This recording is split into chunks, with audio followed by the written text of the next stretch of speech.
Brodie Croyle. I hope you're having a great Friday afternoon. Welcome into the game in Tuscaloosa, Alabama.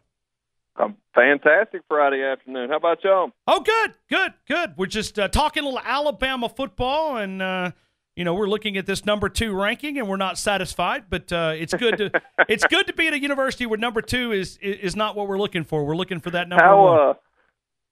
How excited do you think Nick Saban was when he saw that it came out that it was number 2? Do you think he just got so excited, going, "There it is. Now we got our thing to go chase"? No doubt. Because he can sell now, hey, they don't respect you. I mean, that guy, man, I tell you, man, Coach Saban and his staff, it is just, and I've said this before, I might even said it with you, but as a past player and now as a fan, it's fun, so fun to watch. Just the way that he motivates, the way that he leads, the way that he creates, the way he goes about his business, and just the level of excellence that is expected there, and the level that I was telling somebody this morning, I was like, man, we felt so proud about winning the Cotton Bowl. These guys are disappointed with number 2. You know what I'm saying? And that's what's so great, and that's the culture that he has created. And man, it's just so much fun to watch. Brodie, I'll tell you a funny story. And when I was working at the athletic department under your days, and D'Amico and Roman and all those guys, little bit different expectations. We walked up to a guy post Tennessee with one of the players, and we asked him to grade the performance so far from 1 to 10 through the first 8 games. He said, "We've played about a 5." He's got them convinced that that they haven't played their best football, and there's probably an argument to that. But they say about a 5 so far, and at that time they were the number 1 team in college football. Wow, that is you know what though?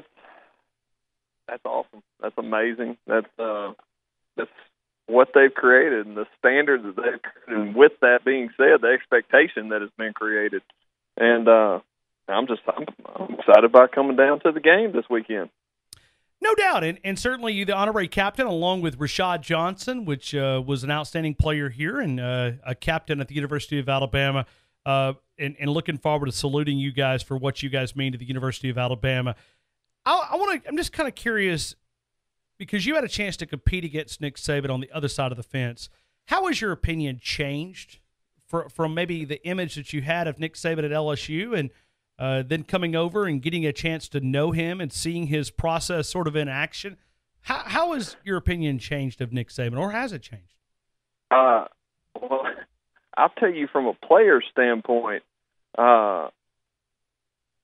you did not look forward to going against Nick Saban, because you knew his team was going to be prepared. You knew his team was going to be ready to play. You knew that just every T had been crossed, every I had been dotted, and that they were ready, and that it was going to be very sound, but very sometimes exotic, sometimes confusing, sometimes standard. I mean, they were just great at what they do. What you see in Alabama teams now. But I mean, from a player, I know fanfare, you can kind of get your opinions on different people, but when you're playing and you're right there in the middle of it, you truly have to just respect. You got to respect what he was bringing to the table when he was at LSU, when I was at Alabama, and now it's the exact same thing. You respect the work that goes into it, and anytime somebody's willing to work as hard as he and his staff do to get guys prepared and to get guys to expect that out of themselves, is you can't do nothing. I mean, you can say whatever you want about him, but man has a big heart. I mean, obviously with us and our children and just their support of us, he has a lot bigger heart than maybe people give him credit for. He and Miss Terry, but just great people. But at the end of the day, the man can coach some football. Oh, there's no doubt. And it's fun to watch him, and obviously the way that he takes – and you work with youth all the time, and it's not easy to get these guys. And sometimes we forget about that these guys are 18, 19, 20 years old, and he gets them to buy in and take that I out of it and about us and we. And that's a little – he makes it look easy, and we take it for granted. But it's not easy to be able to get those guys to buy into one common goal. And I think what makes him so good, and it makes him so good in truly probably whatever endeavor he would have chosen, it just happened to be football. But what makes every organization good, every business good, every true leader great at what they do is he invests in people.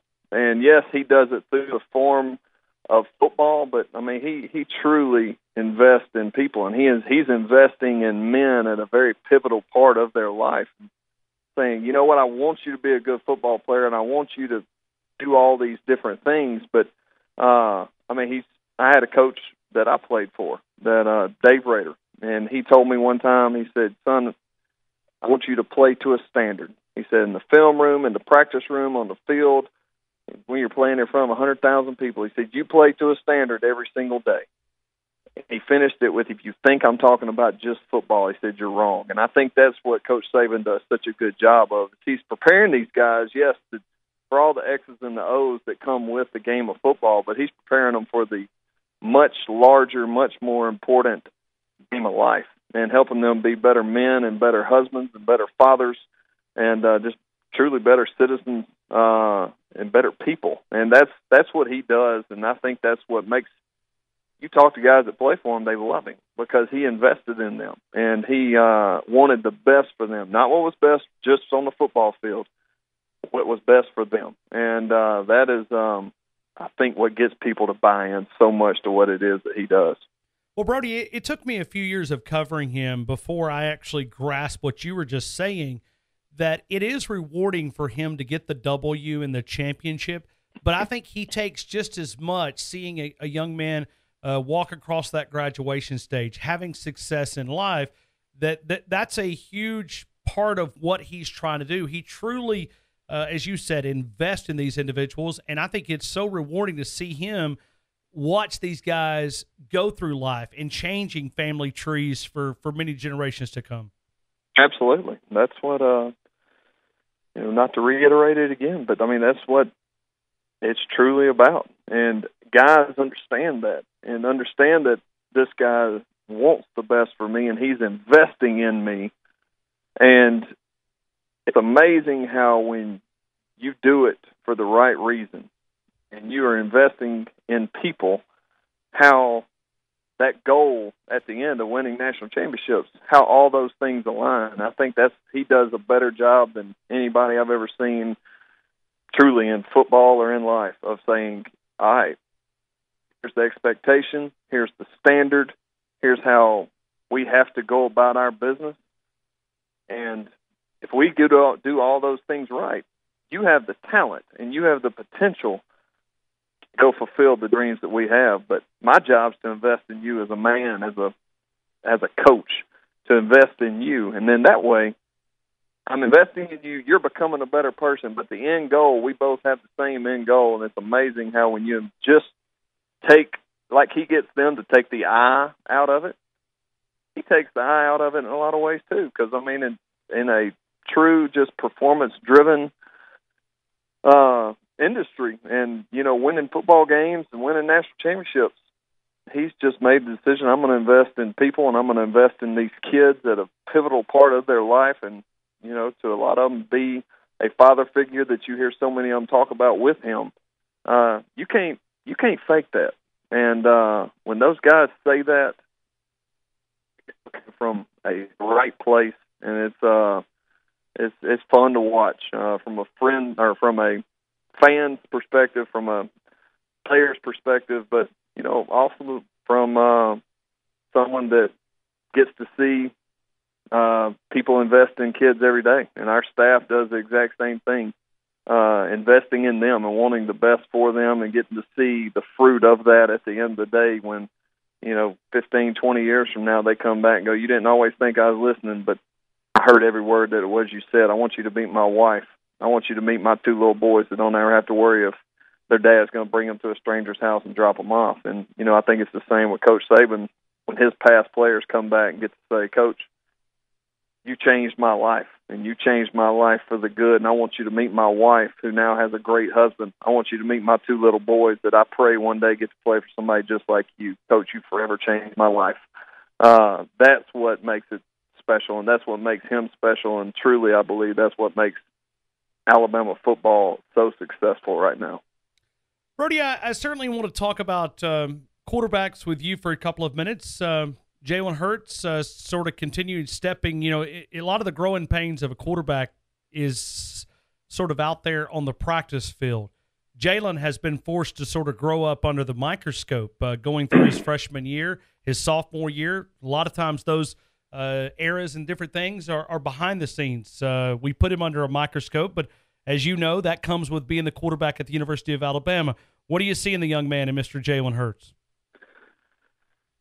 One, you see in him just insanely talented young man, and use the word man because he is a big, strong guy that I wish I'd have had his size. I wish I'd have had his speed. My body probably wouldn't hurt quite as bad as it does on a daily basis nowadays, but it has. You talk about coming into a hard situation where all the pieces are in place, and a lot of people could say, well, that's easy.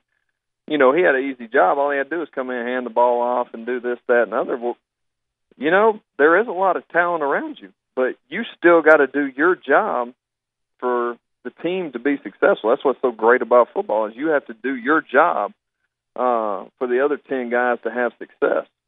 And he had to do that under the biggest microscope in the country, and he did it seamlessly. And he's doing it again. He's growing. I think he's getting better every single game. And from everything I hear, man, he's just a student of the game, and he wants to be better. And you can see that translating onto the field.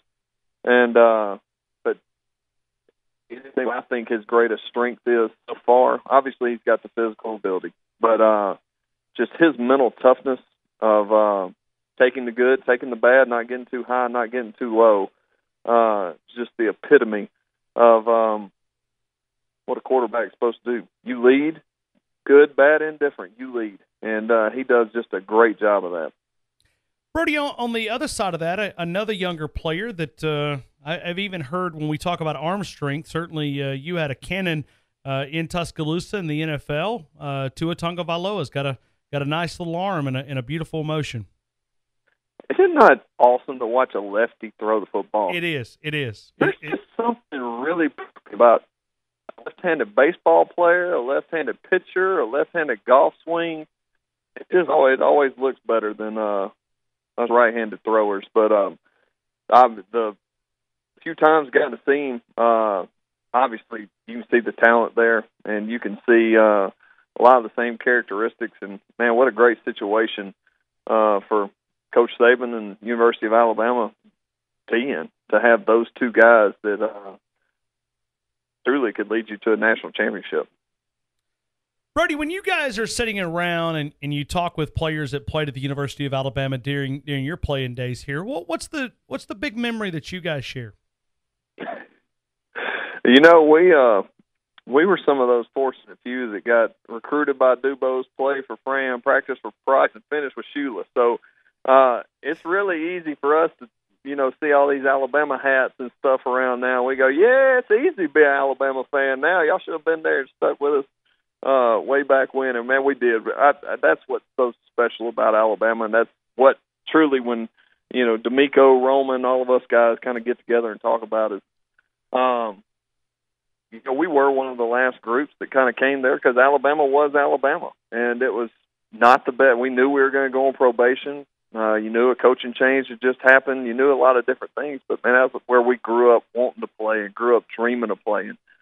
And to have the support that we had while we were there, even through some losing seasons, even through injuries, even through all those different things, just the Alabama fan base that has been there for decades and generations to show up every single week, even when we weren't at our best, and support us through it, is something that, we'll never forget. And I mentioned it earlier, but, it's something that going out there our last year and going and winning the Cotton Bowl was something that we took a lot of pride in, and something that we felt kind of got us back on the map. And, it was something we'll never forget, something I'll never forget. And memories that I'll cherish forever. No doubt. And do you walk a little, I mean, I don't want to say boast or have pride. Joe Namath corrected me a few weeks ago on that. But I asked him, do you take a little different sense of ownership being an alumnus, not of the University of Alabama, but of that football program? Because now, when you go to different places and you have that Alabama hat or that sticker, and it's like what it represents now and what it's always represented, but even more so now with we talking about championships and the way that this dynasty's rolling. Do you walk out with maybe your chest poked out a little bit saying, hey, I wore number 12 at that university. That's my alma mater. Oh, man, I truly tell people this. It is a humbling deal to have got to do what we get to do and to have the support that we had. It truly is, and you can take that however you want to. But to have pride in where you got to go and to have pride in what they're doing now, without a shadow of a doubt. But I think what allows you to have that pride is the understanding of, one, the hard work it took to get there, but two, just the support, and you realize all the different people that have to help pull that wagon to make you successful. I mean, and that's what's humbling about it. And just the people that still come up to this day and say, man, I remember this player. Man, you're my favorite quarterback. Man, I love the fact that you played hurt. I love the fact you always got up. Those are things that you take pride in that are humbling all at the same time. And I know that doesn't make a whole lot of sense. But, I mean, to be invited back as an honorary captain with a guy that is the epitome of what Alabama football is, and Rashad Johnson. The guy showed up as a walk-on running back when I was a senior. And you could just see early on that the kid wanted it. And to see him earn a scholarship, to become a defensive back, and then to go on and play in the NFL for as long as he did, that's what it's all about. And that's what makes, I think, people love Alabama. I think that's what makes us have the best fan base that there is that, people respect that. And people appreciate guys like Rashad Johnson that beat the odds, that help lay the foundation for what you get to see today. No doubt. Brodie, let me step away from the football field for the final couple of seconds here and talk about the Big Oak Ranch and what you're doing there as an executive director of the Big Oak Ranch, bigoak.org. And I was reading a stat here on the website. Since 1974, more than 2,000 children have called Big Oak home. Right now, if the math is correct, 135 kids currently calling Big Oak Ranch their home. And you're involved in that. And there's no way that we could do everything in just a couple of minutes. But certainly I'd like for you to invite people to get more information and find out how they can get involved. Well, that number of 135 within the next 2 weeks will be 145. And we have 10 more kids coming in the next 2 weeks that are not bad kids, are kids that truly just need an opportunity and truly just need a chance at life, that maybe where they're at or their home life isn't presenting that to them right now. And what we do is we have 2 ranches. We have a boys' ranch in Gadsden. We have a girls' ranch in Springville. We have 10 homes at each ranch, 20 homes total, that the godly man and woman in a home. And we give them 6 to 8 boys or 6 to 8 girls, and we say they belong to you.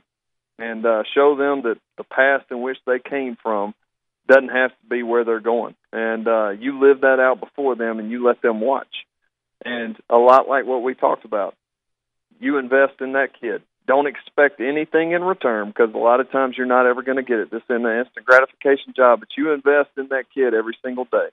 And at some point in time, they're going to start asking questions. And then you have a chance to pour. And that's what our staff does on a daily basis, and those are the kids that we get to serve on a daily basis. And that's what makes we understand our why every single day when we wake up. Just like Coach Saban and his staff, they understand their why and what their goals are. We understand ours as well. And there's a little boy that not a little boy, he's actually a senior that is getting baptized this Sunday, that came to us about 9 months ago, that was in a really, really tough situation. And about 6 weeks ago, we got to pray with him to receive Christ and how he could change his life. Wow. Okay. I think we lost Brodie right there at the end, and certainly he was sharing a great story there. And, man, I think we just, like, literally right there at the end, Brodie was sharing a story. And I'm going to just speak for it because, man, what he was saying was kind of touching me. And as far as what they've been able to do. Living up in North Alabama, we were watched John Croyle do his mission, the lifelong goals of what they were able to accomplish.